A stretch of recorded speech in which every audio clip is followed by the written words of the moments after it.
Hello family, welcome back to our YouTube channel. എല്ലാവർക്കും സുഖമാണെന്നൊക്കെ വിചാരിക്കുന്നു. നമ്മൾ കുറേ നാളായി കണ്ടിട്ട് ലോങ് വീഡിയോ ഇട്ടിട്ടും കുറച്ച് നാളായി. എന്നാൽ പിന്നെ ഇന്ന് ഒരു ലോങ് വീഡിയോ ആവാമെന്ന് വിചാരിച്ചു. നമ്മുടെ ഇന്നത്തെ ടോപ്പിക് എന്ന് പറയുന്നത് MOH നഴ്സസ് സ്റ്റാഫിൻ്റെ ഡിപ്പെൻഡൻറ്റിനെ എങ്ങനെ സൗദിയിലേക്ക് കൊണ്ടുവരാം എന്നുള്ളതിൻ്റെ പ്രോസസ്സാണ് ഞാൻ പറയാൻ പോകുന്നത്. ഡിപ്പെൻഡൻറ്റ് വിസയുടെ പ്രോസസ്സ്. MOH സ്റ്റാഫിൻ്റെ കാര്യം മാത്രമാണ് ഞാൻ അവിടെ പറയുന്നത്. പ്രൈവറ്റ് നഴ്സസ്മാരുടെയോ അല്ലെങ്കിൽ അവരുടെ എങ്ങനെയാണ് പ്രോസസ്സ് എന്നുള്ളത് എനിക്കറിയത്തില്ല. മേ ബി സെയിം ആയിരിക്കാം, ചിലപ്പോൾ ഡിഫറെൻ്റ് ആയിരിക്കാം. അപ്പോൾ ഞാൻ പറയുന്നത് MOH നഴ്സസ് സ്റ്റാഫിൻ്റെ ഡിപ്പെൻഡൻറ്റിനെ എങ്ങനെ കൊണ്ടുവരാം എന്നുള്ളതിൻ്റെ പ്രോസസ്സാണ്. അപ്പോൾ ഇതിനായിട്ട് നമുക്ക് ഫസ്റ്റ് കുറച്ച് പേപ്പറും കാര്യങ്ങളൊക്കെ അറേഞ്ച് ചെയ്യാനുണ്ട്. അതിൽ കുറച്ച് പേപ്പേഴ്സ് ഉണ്ട്. നമുക്ക് 8 പേപ്പറാണ് അറേഞ്ച് ചെയ്യേണ്ടത്. അത് 8 ഞാനിവിടെ എഴുതി വെച്ചിട്ടുണ്ട്. അപ്പോൾ ഇടയ്ക്ക് എനിക്ക് തെറ്റി പോകാൻ നോക്കി വായിക്കാൻ വേണ്ടിയിട്ട്. അപ്പോൾ അതിനായിട്ട് നമുക്കൊരു 8 പേപ്പേഴ്സ് അറേഞ്ച് ചെയ്യാനുണ്ട്. ഫസ്റ്റത്തെ എന്ന് പറയുന്നത് കോൺട്രാക്റ്റ്, ഇക്കാമ, passport copy, still working certificate, degree certificate, marriage certificate, Arabic form, അത് നമ്മുടെ ഹോസ്പിറ്റലിൽ നിന്ന് തന്നെ കിട്ടുന്നതാണ്. പിന്നെ NOC, നോ ഒബ്ജക്ഷൻ സർട്ടിഫിക്കറ്റ്. ഇങ്ങനെ 8 പേപ്പറാണ് നമുക്ക് അറേഞ്ച് ചെയ്യാനുള്ളത്. ഞാനൊരു ഡിസ്ക്രിപ്ഷനിൽ ഞാൻ ആഡ് ചെയ്തേക്കാം നിങ്ങൾക്ക് ക്രോസ് ചെക്ക് ചെയ്യാൻ വേണ്ടിയിട്ട്. അപ്പോൾ നമുക്ക് ഈ 8 പേപ്പറാണ് ഫസ്റ്റ് അറേഞ്ച് ചെയ്യേണ്ടത്. ഇതിൽ കോൺട്രാക്റ്റ് പറയുന്നത് കറണ്ട് കോൺട്രാക്റ്റ് ആയിരിക്കണം, ഇക്കാമ വാലിഡിറ്റി ഉള്ളതായിരിക്കണം, പിന്നെ still working certificate, passport copy നമ്മുടെയും ഹസ്ബൻഡിൻ്റെയും വേണം. അതുപോലെ ഡിഗ്രി സർട്ടിഫിക്കറ്റും മാരേജ് സർട്ടിഫിക്കറ്റും അറബിക്കിലേക്ക് ട്രാൻസ്ലേറ്റ് ചെയ്യണം. അതിനുശേഷം മോഫ അറ്റസ്റ്റേഷൻ എടുക്കേണ്ടവർക്ക് എടുക്കാം, അല്ലാതെയും നമുക്ക് ഈ വിസയുടെ പേപ്പർ നമുക്ക് ഇവിടുന്ന് കിട്ടും.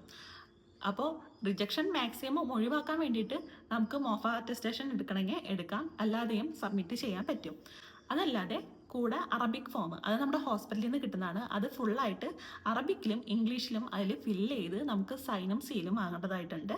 പിന്നെ ഒരു NOC നമുക്ക് നമ്മുടെ ഹോസ്പിറ്റലിൽ നിന്ന് വാങ്ങണം. നമ്മുടെ HRE നിന്നാണ് അവർ നമുക്ക് ചെയ്തു തരുന്നത്. ഇത്രയും പേപ്പേഴ്സ് അറേഞ്ച് ചെയ്തതിന് ശേഷം നമുക്ക് ഇസ്തിഖ്ദാം എന്ന് പറഞ്ഞ ഓഫീസിലാണ് പോകേണ്ടത്. അതിനായിട്ട് നമുക്ക് അപ്പോയിൻമെൻറ്റ് എടുക്കേണ്ടതുണ്ട്. ആപ്ഷറിലാണ് നമ്മൾ അപ്പോയിൻമെൻറ്റ് എടുക്കുന്നത്.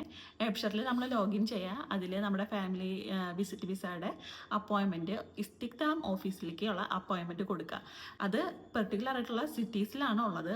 നമ്മുടെ നിയർ ആയിട്ടുള്ള ഇസ്തിഖ്ദാം ഓഫീസ് എവിടെയാണെന്ന് വെച്ചിട്ടുണ്ടെങ്കിൽ സെർച്ച് ചെയ്ത് അവിടെ വേണം നമ്മൾ പോകാൻ വേണ്ടിയിട്ട്. ഇതാണ് ഫസ്റ്റ് ഓപ്ഷൻ. സെക്കൻഡ് ഓപ്ഷൻ എന്ന് പറയുന്നത് നമ്മുടെ സ്വന്തം ക്ലസ്റ്ററിൽ, അതായത് കാസിം റീജിയനിലാണെന്ന് വെച്ചിട്ടുണ്ടെങ്കിൽ അവിടെ നമ്മുടെ നോർമൽ ക്ലസ്റ്ററിൽ പോവുക, ഈ പേപ്പേഴ്സ് എല്ലാം അവിടെ സബ്മിറ്റ് ചെയ്യുക. അവിടെ നിന്ന് ഒരാൾ എല്ലാ മാസം, അതായത് ഇങ്ങനെ വിസിറ്റ് വിസ എടുക്കാൻ വേണ്ടി പേപ്പർ ആവശ്യമുള്ള സമയങ്ങളിൽ എല്ലാ മാസം അവർ അപ്പോയിൻമെൻറ്റ് എടുത്തിട്ട് ഒരു സ്റ്റാഫ് അവിടെ നിന്ന് നമ്മുടെ ഇസ്തിഖ്ദാം ഓഫീസിലേക്ക് പോകുന്നുണ്ടാവും. ഞാൻ നിയർ അല്ലാത്ത കാര്യമാണ് പറയുന്നത്. അടുത്തുള്ള ആൾക്കാരാണെന്ന് വെച്ചിട്ടുണ്ടെങ്കിൽ നേരിട്ട് അപ്പോയിൻമെൻറ്റ് എടുത്ത് അവിടെ പോയാൽ മതി. ഇല്ല, ഇതിന് ദൂരമുള്ള ആൾക്കാരായി, ഇപ്പോൾ എനിക്കാണെന്ന് വെച്ചിട്ടുണ്ടെങ്കിൽ കാസിം ഇന്ന് റിയാദിലേക്ക് പോകേണ്ട ആവശ്യമുണ്ടായിരുന്നു. ഇൻ കേസ് ഞാൻ അവിടെ പോയി അത് റിജക്ഷൻ ആയി, ഞാൻ പിന്നെ വീണ്ടും അപ്പോയിൻമെൻറ്റ് എടുത്തിട്ട് വേണം പോകാൻ വേണ്ടിയിട്ട്. സോ ബെറ്റർ നമ്മൾ ക്ലസ്റ്ററിൽ പോവുക, ഈ പേപ്പറെല്ലാം അവിടെ സബ്മിറ്റ് ചെയ്യുക. അവർ തന്നെ ഒരു ഡേറ്റ് അവർ അപ്പോയിൻമെൻറ്റ് എടുക്കും. എന്നിട്ട് അവർ തന്നെ പോയി ഈ പേപ്പേഴ്സ് എല്ലാം സബ്മിറ്റ് ചെയ്ത് അവർ നമ്മുടെ ഇസ്തിഖ്ദാം ഓഫീസിൽ നിന്ന് കിട്ടുന്ന ഒരു യെല്ലോ പേപ്പർ ഉണ്ട്, അങ്ങനെയാണ് പറയുന്നത്. ആ പേപ്പർ അവർ നമ്മുടെ ക്ലസ്റ്ററിലേക്ക് തിരിച്ചു കൊണ്ടുവരും. അവരത് കളക്ട് ചെയ്ത് ക്ലസ്റ്ററിൽ എത്തിയതിന് ശേഷം ഏതെങ്കിലും ഒരു ദിവസം നമ്മൾ പോയി സൈൻ ചെയ്ത് ആ പേപ്പർ വാങ്ങിയാൽ മാത്രം മതി. അപ്പോൾ ഇതാണ് സെക്കൻഡ് ഓപ്ഷൻ എന്ന് പറയുന്നത്. ഇത് എല്ലാ ക്ലസ്റ്ററിലും ഉണ്ടോ എന്ന് എനിക്ക് കൺഫേംഡ് അല്ല.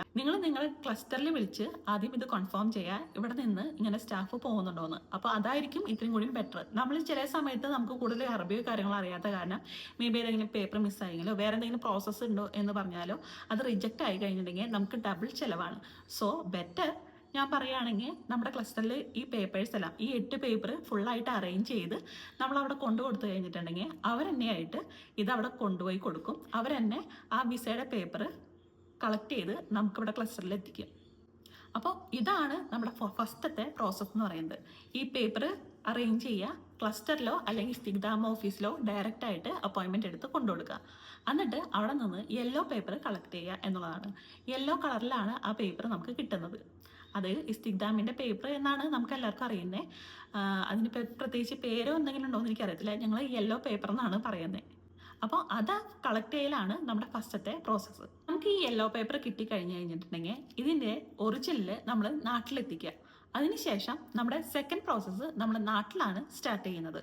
ഏതെങ്കിലും ട്രാവൽ ഏജൻസിയിൽ, അതായത് ഈ അപ്പോസ്റ്റിലും അതുപോലെ തന്നെ മെഡിക്കലും കാര്യങ്ങളൊക്കെ എടുത്തു കൊടുക്കുന്ന ഏതെങ്കിലും ഏജൻസി ആയിട്ട് കോൺടാക്ട് ചെയ്തിട്ട് അവർ നമ്മുടെ മെഡിക്കലിനുള്ള അപ്പോയിൻമെൻറ്റ് കൊടുക്കുക. അതിൻ്റെ കൂടെ തന്നെ ഈ അപ്പോസ്റ്റലിന് വേണ്ടിയിട്ട് അപ്ലൈ ചെയ്യുക. അതായത് നമ്മുടെ മാരേജ് സർട്ടിഫിക്കറ്റ് അപ്പോസ്റ്റൽ ചെയ്യണം, ട്രാൻസ്ലേഷൻ പ്ലസ് അറ്റസ്റ്റേഷൻ ചെയ്യണം. അതും ഒരുമിച്ച് ചെയ്യാൻ വേണ്ടിയിട്ട് കൊടുക്കുക. ഇതിന് വേണ്ടിയിട്ട് ഒരു 2 വീക്കൊക്കെ സമയമെടുക്കും. സോ അപ്പോസ്റ്റൽ ചെയ്യുന്ന ആ ടൈമിൻ്റെ ഉള്ളിൽ തന്നെ നമുക്ക് മെഡിക്കലും നമ്മുടെ കംപ്ലീറ്റ് ചെയ്യാൻ പറ്റും. ഈ മെഡിക്കൽ കംപ്ലീറ്റ് ചെയ്ത് കഴിഞ്ഞിട്ടുണ്ടെങ്കിൽ അതിന് 3 മന്ത് വാലിഡിറ്റി ആണുള്ളത്. അതിനുള്ളിൽ തന്നെ അപ്പോസ്റ്റൽ കഴിഞ്ഞ് നമ്മുടെ കയ്യിൽ കിട്ടും. മാരേജ് സർട്ടിഫിക്കറ്റ് അപ്പോസ്റ്റൽ ചെയ്ത് അതിനുശേഷം മെഡിക്കലും കംപ്ലീറ്റ് ആയതിനു ശേഷം അതേ ട്രാവൽ ഏജൻസിയിൽ നിന്ന് തന്നെ നമ്മൾ VFSൽ അപ്പോയിൻമെൻറ്റ് എടുക്കുക. എന്നിട്ട് ഈ പേപ്പേഴ്സ് എല്ലാം ഏതൊക്കെ പേപ്പറാണെന്ന് വെച്ചിട്ടുണ്ടെങ്കിൽ അപ്പോസ്റ്റൽ, അതായത് മാരേജ് സർട്ടിഫിക്കറ്റ് അപ്പോസ്റ്റൽ, പിന്നെ നമ്മുടെ മെഡിക്കൽ, അതുപോലെ തന്നെ നമ്മുടെ യെല്ലോ പേപ്പർ നമ്മൾ ഓൾറെഡി നാട്ടിലെത്തിച്ചിട്ടുണ്ടല്ലോ ആ യെല്ലോ പേപ്പർ, അതുപോലെ തന്നെ പാസ്പോർട്ട് കോപ്പി, ഇക്കാമയുടെ കോപ്പി, നമ്മുടെ പാസ്പോർട്ടിൻ്റെ കോപ്പി, ഈ കോപ്പീസ് എല്ലാം കൂടെ അറ്റാച്ച് ചെയ്തിട്ട് വേണം VFSലേക്ക് പോകാൻ വേണ്ടിയിട്ട്. ആക്ച്വലി അപ്പോയിൻമെൻറ്റ് എടുക്കാണ്ടും നമുക്ക് വാക്കിൻ ചെയ്ത് പോകാവുന്നതേ ഉള്ളൂ.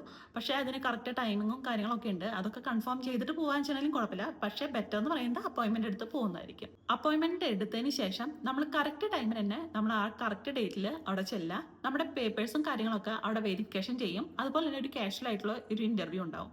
ഈ പേപ്പറും നമ്മുടെ ഹസ്ബൻഡിന്റെ പാസ്പോർട്ടും അവിടെ സബ്മിറ്റ് ചെയ്തിട്ടുണ്ടാവും. അതിനുശേഷം നമ്മൾ തിരിച്ചു പോരും. മേ ബി ഒരു 1 വീക്കിനുള്ളിൽ നമുക്കൊരു കൺഫർമേഷൻ മെയിൽ വരും. അത് ആക്സെപ്റ്റഡ് ആണോ അത് റിജക്റ്റഡ് ആണോ എന്നുള്ളത്. റിജക്റ്റഡ് ആണെന്ന് വെച്ചിട്ടുണ്ടെങ്കിൽ നമ്മുടെ പാസ്പോർട്ട് മാത്രമായിട്ട് പോസ്റ്റലായിട്ട് വരും. ആക്സെപ്റ്റഡ് ആണെന്ന് വെച്ചിട്ടുണ്ടെങ്കിൽ നമ്മുടെ വിസ പ്ലസ് ഹസ്ബൻഡിന്റെ പാസ്പോർട്ടായിട്ട് പോസ്റ്റൽ ചെയ്ത് തരും. അപ്പോൾ പോസ്റ്റലിൽ പോയിട്ട് നമ്മളത് കളക്ട് ചെയ്യുക. ഫസ്റ്റ് പ്രോസസ്സ് നമ്മൾ സൗദിയിൽ ചെയ്യും. അതിനുശേഷം യെല്ലോ പേപ്പർ കിട്ടിയതിന് ശേഷം നമ്മുടെ ഇവിടെ VFSൽ അപ്പോയിൻമെൻറ്റ് എടുത്ത് ഈ പേപ്പറും പ്ലസ് മെഡിക്കലും ആയിട്ട് ഇവിടെ അപ്ലൈ ചെയ്യും. ദെൻ നമുക്ക് വിസ കിട്ടും. ഞാനിങ്ങനെ പറയുമ്പോൾ അത് ഭയങ്കര ബുദ്ധിമുട്ടായിട്ടുള്ളൊക്കെ ആയിട്ട് തോന്നായിരിക്കും. പക്ഷേ ഇത് പെട്ടെന്ന് നമുക്ക് ചെയ്യാൻ പറ്റുന്ന കാര്യങ്ങളാണ്. ഇവിടെ ആണെങ്കിലും നമ്മുടെ പേപ്പേഴ്സ് കാര്യങ്ങളൊക്കെ കളക്ട് ചെയ്യാനുള്ളതും, പിന്നെ ഇവിടെ പോകാന്ന് വെച്ചിട്ടുണ്ടെങ്കിൽ ഇസ്തിഖ്ദാമിൻ്റെ ഓഫീസിൽ പോകാനാണ് ഇത്തിരി ബുദ്ധിമുട്ടുള്ളത്. അതായാലും അപ്പോയിൻമെൻറ്റ് എടുത്ത് നമുക്ക് ഡയറക്റ്റ് ചെന്ന് കഴിഞ്ഞിട്ടുണ്ടെങ്കിൽ പെട്ടെന്ന് ആ സെയിം ഡേ തന്നെ നമുക്ക് പേപ്പർ കളക്ട് ചെയ്ത് വരാവുന്നതാണല്ലോ. അല്ലാന്ന് വെച്ചിട്ടുണ്ടെങ്കിൽ ക്ലസ്റ്ററിൽ പോയി കഴിഞ്ഞിട്ടുണ്ടെങ്കിൽ നമുക്ക് കിട്ടും. പിന്നെ എക്സ്പെൻസ് എന്ന് പറയാൻ വേണ്ടിയിട്ട് നമ്മുടെ ഇവിടെ ചിലവാകുന്നത് മാരേജ് സർട്ടിഫിക്കറ്റും അതുപോലെ തന്നെ ഡിഗ്രി സർട്ടിഫിക്കറ്റും ട്രാൻസ്ലേറ്റ് ചെയ്യാനുള്ള കാശ് മാത്രമാണ് വരുന്നത്. പിന്നെ നമ്മുടെ ട്രാവൽ എക്സ്പെൻസും. നാട്ടിലാണെന്ന് വെച്ചിട്ടുണ്ടെങ്കിൽ നമ്മുടെ അപ്പോസ്റ്റൽ മാരേജ് സർട്ടിഫിക്കറ്റ് അപ്പോസ്റ്റൽ ചെയ്യാനും അതുപോലെ തന്നെ മെഡിക്കൽ പിന്നെ VFSൽ ഇതിനുള്ള ചിലവാണ് വരുന്നത്. ഇതാണ് നമുക്ക് സൗദിയിലേക്ക് നമുക്ക് ഡിപ്പെൻഡൻ്റ് ആയിട്ട് വരാനുള്ള പ്രോസസ്സ് എന്ന് പറയുന്നത്. ഈസി ആയിട്ടുള്ള പ്രോസസ്സാണ്. നമ്മുടെ പ്രോസസ്സ് ഇത്തിരി കൂടി ഈസി ആക്കണമെന്ന് വെച്ചിട്ടുണ്ടെങ്കിൽ നമ്മുടെ നാട്ടിലെ അപ്പോസ്റ്റൽ എടുക്കുന്നത് വെച്ചിട്ടുണ്ടെങ്കിൽ അത് ഇവിടുത്തെ പ്രോസസ്സ് സ്റ്റാർട്ട് ചെയ്യുന്ന ആ ടൈമിൽ തന്നെ നമുക്ക് അവിടുത്തെ നാട്ടിലത്തെ അപ്പോസ്റ്റൽ എടുക്കാൻ വേണ്ടിയിട്ട് അപ്ലൈ ചെയ്യാം. അതിനാണ് കുറച്ച് ഡിലേ വരുന്നത്. ബാക്കിയെല്ലാം നമുക്ക് പെട്ടെന്ന് കിട്ടുന്ന സംഭവങ്ങളാണ്. ഒരു 5 ഡേയ്സിനുള്ളിലോ ഒരു 3 ഡേയ്സിനുള്ളിലോ ചില സാധനങ്ങൾ വെച്ചിട്ടുണ്ടെങ്കിൽ യെല്ലോ പേപ്പർ ഒക്കെ വെച്ചിട്ടുണ്ടെങ്കിൽ നമുക്ക് കറക്റ്റ് ആ ഡേറ്റിൽ തന്നെ നമുക്ക് കിട്ടും. സോ പ്രോസസ്സ് എളുപ്പമാക്കാൻ വേണ്ടിയിട്ട് നമ്മൾ പെട്ടെന്ന് കാര്യങ്ങൾ ചെയ്യുക എന്നുള്ളതാണ് നമ്മുടെ സൈഡിൽ നിന്ന് നമ്മൾ ചെയ്യേണ്ടത്. അപ്പോൾ ഇതാണ് നമ്മുടെ MOH സൗദി നഴ്സസിൻ്റെ ഡിപ്പെൻഡൻറ്റിനെ സൗദിയിലേക്ക് കൊണ്ടുവരാൻ വേണ്ടിയിട്ട് ചെയ്യേണ്ട പ്രോസസ്സ്. നമ്മുടെ വിസ അക്സെപ്റ്റ് ചെയ്തതിന് ശേഷം വിസ കിട്ടുന്നത് 3 മന്തിലേക്കായിരിക്കും. മേ ബി ആ റൂളും കാര്യങ്ങളൊക്കെ ഇടയ്ക്കിടയ്ക്ക് ചേഞ്ച് ആവുന്ന കാര്യം അത് നിങ്ങൾ കൺഫേം ചെയ്യണം. മേ ബി 2 മാസത്തേക്കായിരിക്കും, ചില 1 മാസത്തേക്കായിരിക്കാം. സോ മാക്സിമം നമുക്ക് കിട്ടുന്നത് 3 മന്തിലേക്കാണ് ഫാമിലി ഡിപ്പെൻഡൻറ്റ് വിസ കിട്ടുന്നത്. സോ അതിനുള്ളിൽ തന്നെ നമ്മൾ സൗദിയിലേക്ക് കയറി വരണം. ഇവിടെ വന്ന് മാക്സിമം ഒരു 1 മന്തിനുള്ളിൽ തന്നെ, അല്ലെങ്കിൽ ആ വിസ കംപ്ലീറ്റ് ആവുന്നതിന് മുന്നേ തന്നെ നമ്മൾ ഇക്കാമ എടുക്കാൻ വേണ്ടി ശ്രമിക്കുക. ഇവിടെ പറയുന്നത് നമ്മളിവിടെ വന്ന് 3 മന്തിനുള്ളിൽ എടുത്താൽ മതി എന്നാണ്. സോ ഞങ്ങൾ ടൈം വേസ്റ്റ് ചെയ്യാണ്ട് ഞങ്ങൾ പെട്ടെന്ന് തന്നെ റിസ്ക് എടുക്കാൻ പറ്റാത്ത കാരണം തന്നെ വേഗം തന്നെ ഇക്കാമ എടുത്തിട്ടുണ്ടായിരുന്നു. സോ ഇക്കാമ എടുക്കാൻ വേണ്ടിയിട്ട് പ്രത്യേകിച്ചൊന്നുമില്ല. നമ്മൾ നേരെ പാസ്പോർട്ട് ഓഫീസിൽ പോവുക. അതിൻ്റെ ഫ്രണ്ട് ഓഫീസ് ഉണ്ടാവും. അവിടെ പോയി നമ്മുടെ ആപ്ഷറിൽ ഇതിനെ അപ്ലൈ ചെയ്യുക. നേരെ പാസ്പോർട്ട് ഓഫീസിൽ ചെല്ലുക. നമ്മൾ ഇക്കാമ അവിടെ നിന്ന് തന്നെ അവർ പ്രോസസ്സ് ചെയ്ത് അപ്പം തന്നെ അടിച്ച് നമുക്ക് കയ്യിൽ തരും. ആക്ച്വലി അതിന് വേണ്ടിയിട്ട് ഒരു ചെറിയ പേയ്മെൻറ്റ് ആപ്ഷറിൽ നമുക്ക് പേ ചെയ്യാനുണ്ട്. അത് ഫ്രണ്ട് ഓഫീസ് തന്നെ പേയ്മെൻറ്റും കാര്യങ്ങളൊക്കെ ചെയ്ത് ആ പേപ്പർ നമുക്ക് കയ്യിൽ തന്നിട്ടുണ്ടാവും. നമ്മൾ ആ പേപ്പറും കൊണ്ടാണ് പാസ്പോർട്ട് ഓഫീസിൽ ചെല്ലുന്നത്. അവിടെ കൊടുക്കുന്നു. അപ്പം തന്നെ നമുക്ക് ഇക്കാമയും കിട്ടുന്നതായിരിക്കും. പിന്നെ കൂടുതൽ ശ്രദ്ധിക്കേണ്ട കാര്യം എന്ന് പറയുന്നത് റമദാൻ അതുപോലെ തന്നെ ഹജ്ജിൻ്റെ ടൈമിൽ കൂടുതൽ പ്രോസസ്സ് ചെയ്യാൻ ഭയങ്കര ഡിലേ ആണ്. അതുപോലെ തന്നെ ഓഫീസൊന്നും പകുതി തുറക്കില്ല, നമുക്ക് കറക്റ്റ് ടൈമിന് പോകാൻ പറ്റില്ല. സോ ആ ടൈമിൽ പ്രോസസ്സ് ചെയ്യുന്നതിനേക്കാളും നല്ലത് അതിന് കഴിഞ്ഞതിന് ശേഷം ഈ പ്രോസസ്സ് സ്റ്റാർട്ട് ചെയ്യുന്നതായിരിക്കും. പിന്നെ അതുപോലെ തന്നെ ആ ടൈമിൽ റിജക്ഷനും കാര്യങ്ങളൊക്കെ വരാൻ ചാൻസ് കൂടുതലാണ്. സോ ആ ടൈം ഒഴിച്ചിട്ട് ഫാമിലി ഡിപ്പെൻഡൻറ്റ് വിസയുടെ പ്രോസസ്സ് ചെയ്യുന്നതായിരിക്കും കൂടുതൽ നല്ലത്. അപ്പോൾ ഇതാണ് നമ്മുടെ ഇന്നത്തെ വീഡിയോ എന്ന് പറയുന്നത്. MOH സൗദി നേഴ്സിൻ്റെ ഡിപ്പെൻഡൻസിനെ എങ്ങനെ ഇങ്ങോട്ട് കൊണ്ടുവരാം, അല്ലെങ്കിൽ ഡിപ്പെൻഡൻറ്റ് വിസയുടെ പ്രോസസ്സാണ് ഞാൻ പറഞ്ഞു തന്നത്. സൗദിയിലേക്ക് വരാൻ താല്പര്യമുള്ള നാട്ടിൽ വർക്ക് ചെയ്യുന്ന എക്സ്പീരിയൻസ്ഡ് ആയിട്ടുള്ള അല്ലെങ്കിൽ പ്രോമെട്രിക് പാസ്ഡ് ആയിട്ടുള്ള ആൾക്കാരുണ്ടെങ്കിൽ അല്ലെങ്കിൽ നഴ്സ് സ്റ്റാഫ് ഉണ്ടെങ്കിൽ അവർക്ക് എന്നെ ആയിട്ട് കോൺടാക്ട് ചെയ്യാം. അപ്പോൾ ജോബ് വാക്കൻസീസിനെ കുറിച്ചുള്ള കാര്യങ്ങളും എല്ലാതും ഞാൻ പറഞ്ഞു തരുന്നതായിരിക്കും. അപ്പോൾ നമ്മുടെ ഇന്നത്തെ വീഡിയോ വൈൻഡപ്പ് ചെയ്യാണ്. അപ്പോൾ വീഡിയോ ഇഷ്ടപ്പെടാന്നുവെച്ചിട്ടുണ്ടെങ്കിൽ ലൈക്ക് ചെയ്യുക, കമൻറ്റ് ചെയ്യുക, സബ്സ്ക്രൈബ് ചെയ്യുക. അപ്പോൾ അടുത്തൊരു വീഡിയോ ആയിട്ട് നമ്മൾ പിന്നെ വരുന്നതായിരിക്കും. അപ്പോൾ ശരി കേട്ടോ.